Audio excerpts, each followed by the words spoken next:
Good afternoon. Welcome to this Zoom call. My name is David Farnetti. Little background, born and raised in Binghamton, New York. Father Enzo Farnetti, mother Angelina Farnetti. On Mulberry Street here in Binghamton, middle class neighborhood, went to public high schools, graduated from Binghamton North High School, was lucky enough to study hard and was admitted into Harvard University, where I got a degree in economics.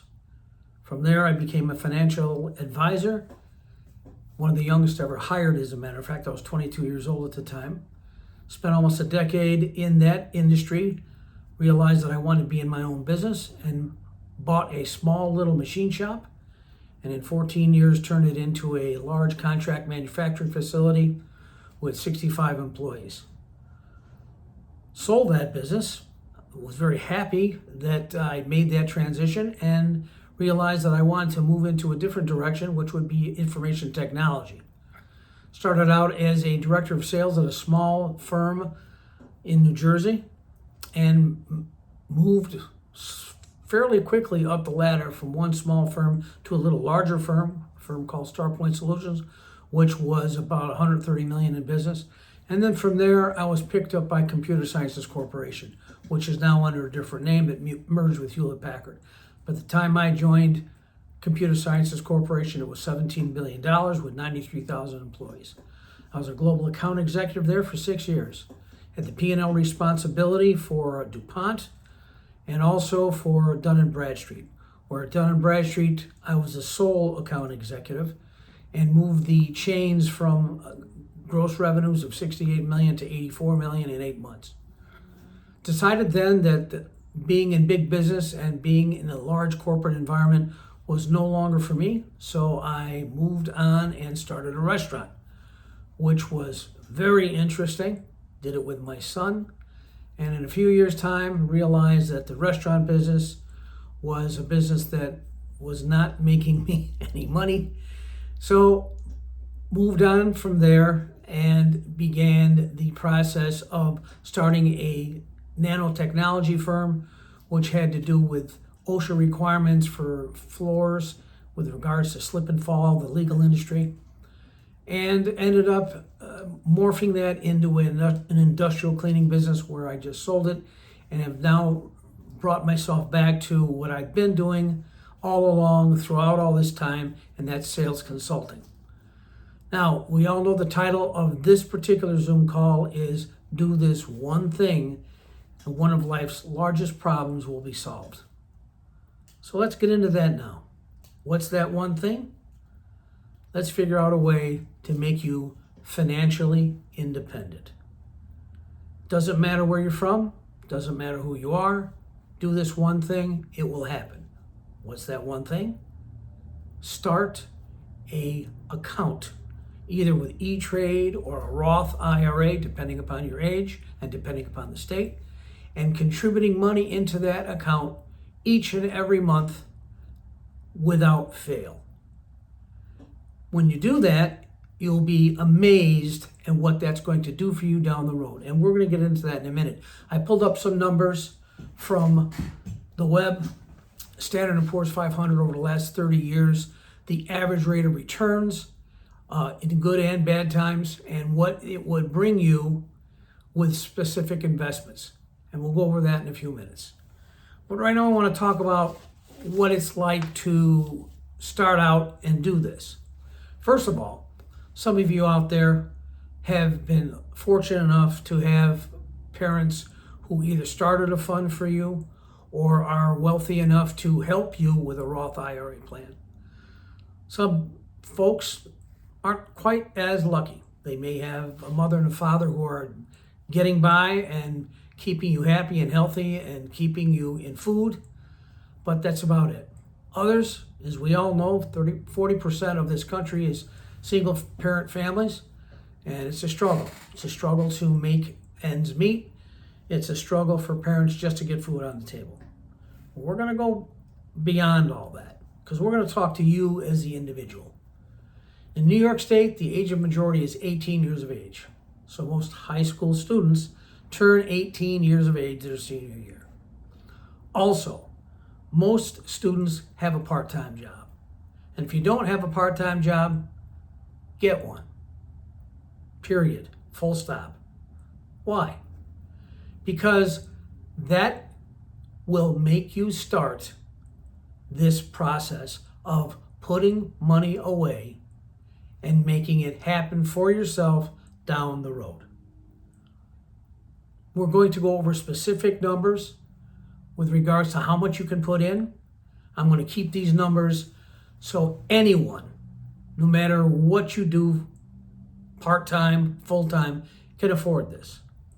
And we will extrapolate a little bit as we go along to see how much this will be 10, 20, 30 years down the road.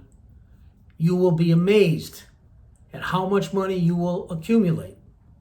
And it will make your life, as you get older, much, much more secure and much easier to deal with. Again, with one of life's biggest problems is finances. We all know that. As a matter of fact, just looking at the United States in general, 80% of the divorces in this country come from one specific reason, and that is financial problems.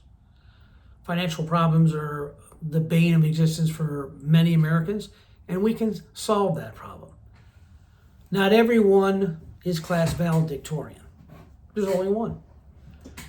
And you do not have to have a Harvard education. You do not have to be the brightest light bulb in the deck or in the bag. If you follow a simple rule, and that's put money away all the time and don't touch it, let it grow in a fund. You can maneuver those funds as you get older, as you want to expand your horizons in the financial world. All that can be done. But the one key thing is everyone can do this. If you work at McDonald's, you have a part-time job selling strawberries, whatever it is, if you get a W-2 form, if you get a 1099 form, you can make deposits into an account. Don't take the money out. Let it accumulate, and you will be amazed at how this thing grows. Now I'm going to give you some examples. I'm going to look at some paperwork here. As I said, I got this from the internet, and please test me, fact check me. Go on the internet, look it up, Standard & Poor's 500, which we've done for the past 30 years, up and down. What's the average rate of return, including and infusing inflation? I'm going to show you some numbers. Let's say you put in $50 a month into this program. Now think about that. $50 a month is nothing. It's what, $12.50 a week? $12.50 a week, what, can buy you 2 cups of coffee at Starbucks? Don't know, I don't drink coffee, but I've seen people buy them. Maybe it's even more than that. One sacrifice a week on something. 2 muscle milk shakes. That's your money for your future fund. You can choose anything you want to make that happen. That's hardly any money at all. And you can all do it. If you have a part-time job, and I know that I worked through college, I know most kids do work through college, or they have summer jobs. And if you have a summer job, then you just accumulate that money and you put it in the fund. Now here's what the numbers are going to look like. If you put in $50 a month, $50 a month at 7%, which is a low number, at 7%, at the end of 10 years, you will have accumulated $8,855. Now think about that just for a second. Again, you haven't touched that money. You don't need that money. You can live without it right now. Allows you $12.50 a week, which is nothing. In 10 years, it's $88.55. What about 15 years? In 15 years from now, let's say you're 20 years old. In 15 years, you're what, 35? 35 years of age, at that measly rate of still putting in the same amount of money, a paltry $50 a month, you're now going to have $16,133. Let's move down another notch. Say 20 years from now, and you're still putting in $50 a month. That's it, $50 a month. You now have $26,450. that you never missed, that you never would even need when you were putting it in. Now, 30 years later, you're now 48 years old if you started at 18, 50 if you started at 20. You have $61,810 in the account. Almost $62,000 that you've accumulated. And remember, you've only put in $50 a month all that time. No more, no less, $50 a month. Now that's if you made 7% on your money. Let's crank it up to 10%. And by the way, if you look at the numbers, if you go online, and please do your homework, go online, you'll see that it fluctuates between 7 and 10%. So let's look at the numbers at 10%. If you put in $50 a month and it's at 10%, in 10 years, it's $10,563. 15 years, it's $21,169. In 20 years, you're now an old man, or old woman at age 38 or 40. You now have $38,701. Again, didn't need the money. You're putting in $50 a month, $12, little over $12 a week. Nothing. In 30 years, you ready? You'll have $115,008. That's $115,000 by putting in a measly $50 a month for 30 years. Okay, let's kick it up a notch. Let's say you really want to work hard and you're really starting to realize, you know what? I think I can afford more than $50 a month. I'm going to put in $100 a month. Now, $100 a month is $25 a week. So let's say you're working part-time, you make $150 every week. So you take 25 of those dollars and you put it away. You don't touch it. So at the end of the month, you have $100. And now you're putting it into that fund. We'll go into those funds in a little bit. But you're putting it into a fund, either a stock fund, a bond fund, a high growth fund, a low conservative fund, a real estate investment fund, whatever you choose. But let's just state we're going to put it into a medium growth stock fund. You put in $100 a month. In 10 years' time, at 7% return. Remember, we do 7% return and 10% return.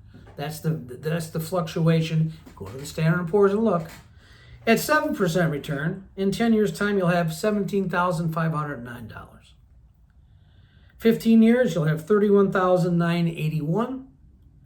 20 years, you'll have $52,497. Now remember, you're the ripe old age of 38 years old or 40. And you got $52,497 that you don't touch. You didn't miss it. You didn't need it. And now it's there for you. And now let's step it up to 30 years. Now you're an old geezer. You're 48 years old. Or 50, starting if you're 20. Guess what? You have $122,809 for a $100 a month investment that you don't touch. Just leave it there. You're not missing it. Just leave it there. Now just think about it. You're not 50 yet, or you're almost 50, or you're 50. You turn around and you look, you said, oh my Lord, I have $122,000 in this account. That's not bad. That's not bad at all. Let's change it up now. Let's say, on the good side, let's say your account is averaging 10% a year. And remember, some years will be 20%, some years will be 3%, but on average, again, we're looking at the Standard & Poor's 500 average. I'm right in line here. Now we're looking at a 10% return on your money. Remember, this money is compounded. In 10 years' time, if you put in $100 a month, you have $20,755. So now you're 28 years old, you got almost $21,000 that you haven't touched. You haven't missed, you haven't touched. It's there for you. That's nice. In 15 years, you have $41,892. 20 years, $76,669. 30 years from now, you're an old person. You're barely moving at 48 years of age. I wish I was 48. But in 30 years' time, you will now have accumulated, without touching anything, with just putting in $100 a month, $228,032. $228,000. Now, I will guarantee you that most of the people that's watching this and will eventually listen to this, they've never seen $228,000. That's a lot of money. And guess what? You can accumulate that if you're working a minimum wage job. This isn't rocket science here, but what it is consistency. It's diligence. It's willpower. And this is all up to you. You can't blame your parents. You can't blame your lack of parents. You can't blame the sun. You can't blame anybody but yourself if you don't put this money away. Because you're going to have a job. Everybody has a job. You get a job, you put $100 a month away, you don't miss it. And before you're 50 years of age, you got $228,000 in that account. Now remember, I've left this a certain way, the easiest, cheapest way possible, and that is you never increase the amount of money you put into your account. Let's get realistic just for a second. You're now 25 years old. You have a job. Even if you're making 30, 40 grand a year, average American makes about 42,000 a year, right? Approximately. So you're making 42 grand a year. Guess what you're going to do? You're not going to put in just 25 or 50 bucks a month. You're going to put in more. You're not going to put in 100 bucks a month. You may put in 200 bucks a month. Remember, that's 50 bucks a week. Let's say if you make 50 grand a year, right? Well, let's make it 52 grand a year, make it simple for math. That's $1,000 a week you make. All right? Take 100 of that, save it. Take 50 of that, save it. 50 of that is 200 bucks a month, not 100 bucks a month. So let's look at that. Let's say now when you're 25 or 30, pick your date, pick your year, it doesn't matter. You've now increased the amount of money you're putting into this fund. And it's very simple to do. You're going to have the money to do it. It's not going to hurt you. You're not going to feel it in your pocketbook. It's not going to change your lifestyle. You'll still have your ice cream cones. You'll still have your video games. You'll still have a car. All of that's not going to change. This will blow your mind if you do that.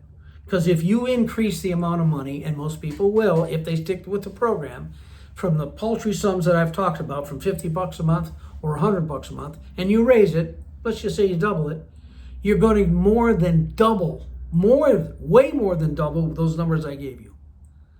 Now, I didn't extrapolate that. That's for you to do. That's your homework assignment. It'll blow your mind because now you're looking at 7 figures after 30 years. And remember, only 30 years. You're barely 50, if you are 50. And then extrapolate it again to 65 years of age. And probably by that time, retirement age will be higher.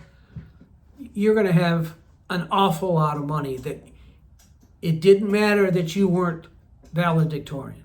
It didn't matter that you didn't have a CPA job or a lawyer or a doctor. You could have worked anywhere you wanted. You could have started your own business. Whatever you did, and if you just put that money away, now when you're ready to call it a night as far as working every day, day in, day out, you have this money. And it's a lot of money. It's an awful lot of money. Most people don't have it. Why? Because they don't stick with the program or they don't start the program. I'm here today to tell you it's time to start the program. It's up to you. No one else. It's up to you. If you don't have a part-time job or a full-time job, get one. No excuse. Unemployment rate is 3.7%. People are always looking for help. DoorDash, Grubhub, anywhere. You can get a job. And you can start saving this money. So along the way in life, you won't be categorized as someone, oh, this person or that person graduated in the bottom of their class. I don't know how they will succeed. Well, guess what? You control that. You control it. You'll have all that money that you can do whatever you want with. If you want to buy a big house, then you can pull it out and do it. After age 59 and a half, with the Roth IRA, non-taxable. I hope I've excited you a little bit. I hope that this will make you dig into the internet a little bit and look at some numbers and start playing around with, what if I put in this much money each month? What will it get me? It will surprise you. It'll make you very, very excited. And hopefully it will influence you into doing it. Because I will say this, after this conversation that we've had, you will never forget this conversation. Because if you don't follow suit and become aggressive with regards to saving and putting the money away, you'll regret it. And you'll never forget that you had this conversation. And if you did stick to your guns, put the money away, became consistent, you'll never forget that you had this conversation, and you'll look back at it and you'll say, wow, I am so glad I did it. Look where I am now. Whew. Financial worries, gone. Normally this is time for questions if we had questions, but I want to cut this short today. I'm also going to present this video to some other individuals, and when I do the next video, obviously we're going to have slides, and if I'm doing it in a public event, we'll have the whole thing blown up. But today, this particular showing is just the facts, just like it's rudimentary, just like you'll start out with this program. Okay? Hope you enjoyed it. You'll never forget it. Have a good day.